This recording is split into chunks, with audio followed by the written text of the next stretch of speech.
ఆదిలాబాద్ జిల్లా వార్తల విషయానికి వస్తే కేంద్ర ప్రభుత్వ రంగ సంస్థ అయిన సిసిఐ పత్తి కొనుగోలులో ప్రవేశపెట్టిన కిసాన్ కపాస్ యాప్ పత్తి రైతుల పాలిట శాపంగా మారింది. ఆన్లైన్లో స్లాట్ బుకింగ్లు చేయలేక పత్తి రైతులు నానా తంటాలు పడుతున్నారు. పత్తిని నేరుగా అమ్ముకోలేక ఇళ్లలోనే ఉంచుకోవడంతో అగ్నికి ఆవుతై లక్షలాది రూపాయలు నష్టపోతున్నారు పత్తి రైతులు. ఆదిలాబాద్ రూరల్ మండలం పొచ్చెర గ్రామంలో సురేష్ అనే రైతుకు చెందిన 30 క్వింటాల పత్తి అగ్నికి ఆవుతైంది. తాను ఆన్లైన్లో అమ్ముకోలేకనే ఇంట్లో ఉంచడం వల్ల అకస్మాత్తుగా జరిగిన అగ్నిపాపడంతో తాము తీవ్రంగా నష్టపోయాని ఈ సందర్భంగా రైతు ఆవేదన వ్యక్తం చేస్తారు. ఈ విషయం తెలుసుకున్న బీఆర్ఎస్ పార్టీ జిల్లా అధ్యక్షుడు మాజీ మంత్రి జోగు రామన్న పొచ్చెర వెళ్లి సురేష్ అనే రైతును పరామర్శించారు.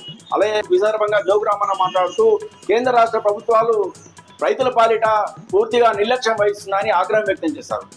ఇప్పటికైనా పత్తి పంటను తేమశాతంతో సంబంధం లేకుండా ప్రభుత్వం కొనుగోలు చేయాలని, ఈ కపాస్ యాప్ స్లాట్ బుకింగ్ వెంటనే తొలగించాలని, నేరుగా పత్తి పంటను కొనుగోలు చేయాలని డిమాండ్ చేశారు. లేని పక్షంలో రైతుల పక్షాన బీఆర్ఎస్ పార్టీ పోరాటం చేస్తుందని హెచ్చరించారు. ఇక మరో వార్త విషయానికి వస్తే బోత్ మండల కేంద్రంలోని రైతు వేదికలో ఈరోజు కళ్యాణ లక్ష్మి అలాగే షాదీ ముబారక్ సంబంధించిన చెక్కులను ముఖ్య అతిథిగా బోత్ ఎమ్మెల్యే అనిల్ జాదవ్ హాజరయ్యారు. ఈ సందర్భంగా చెక్కులను పంపిణీ చేసి అనిల్ జాదవ్ ప్రసంగిస్తుండగా కాంగ్రెస్ నాయకులు ఎమ్మెల్యే అనిల్ జాదవ్ ప్రసంగాన్ని అడ్డుకోవడంతో పాటు బీఆర్ఎస్ నాయకులు కార్యకర్తలపై దాడికి పాల్పడ్డారు.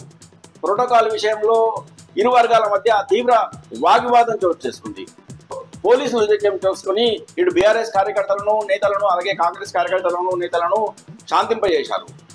ఎమ్మెల్యే అనిల్ జాదవ్ మాట్లాడుతూ ఒక అధికారిక కార్యక్రమంలో ప్రోటోకాల్ పేరిట కాంగ్రెస్ నాయకులు కార్యక్రమంలో రసబాధ సృష్టించడంతో పాటు బీఆర్ఎస్ నేతలపై దాడికి దిగడం సరైంది కాదని, ఇలాంటి చర్యలు మరోసారి పునరావృతం కాకుండా అధికారులు పోలీసులు కఠినమైన చర్యలు తీసుకోవాలని డిమాండ్ చేశారు. ఇక నిర్మల్ జిల్లా వార్తల విషయానికి వస్తే నిర్మల్ జిల్లా కేంద్రంలోని కోర్టు ఎదుటనే పోలీసులు ఓ న్యాయవాదిపై దాడి చేసిన సంఘటన జిల్లాలో కలకలం సృష్టించింది. ముద్దాయి తరపున వాదించేందుకు అనిల్ అనే అడ్వకేట్ ముద్దాయిని కోర్టుకు తీసుకెళ్తున్న క్రమంలో కోర్టు ఎదుటే పోలీసులు దాడి చేసి అనిల్ అడ్వకేట్కి సంబంధించిన కారును ధ్వంసం చేయడంతో పాటు ముద్దాయిని బలవంతంగా తీసుకెళ్లారు. ఈ సందర్భంగా కారుపై దాడి చేయడంతో పాటు అడ్వకేట్ అనిల్ పై సైతం దాడి చేశారు. అయితే ఈ విషయాన్ని బార్ అసోసియేషన్ నిరసన వ్యక్తం చేసింది. కోర్టు ఎదుట నిరసన వ్యక్తం చేసి విధులను బహిష్కరించి తమ ఆందోళనను తెలిపారు. అడ్వకేట్ అనిల్ పై దాడి చేసిన పోలీసులపై కఠిన చర్యలు తీసుకోవాలని, లేని పక్షంలో తమ ఆందోళన రాష్ట్ర వ్యాప్తంగా చేస్తామని, వెంటనే పోలీసులపై కఠిన చర్యలు తీసుకోవాలని, లేని పక్షంలో తమ ఆందోళన దశల వారీగా కొనసాగుతుందని ఈ సందర్భంగా భారత అసోసియేషన్ అధ్యక్షుడు మల్లారెడ్డి హెచ్చరించారు.